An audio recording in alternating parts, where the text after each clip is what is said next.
A nova caixa EDC de dupla embreagem da Renault tem a vantagem de aliar o conforto com o prazer de condução e, acima de tudo, um grande respeito pelo ambiente.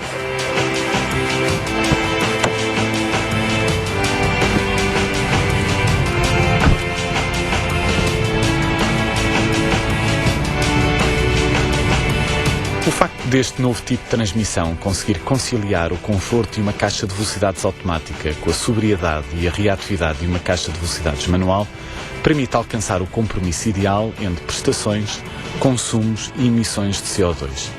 Estas situam-se nos 114 gramas por quilómetro para o Renault Megane DCI de 110 cavalos.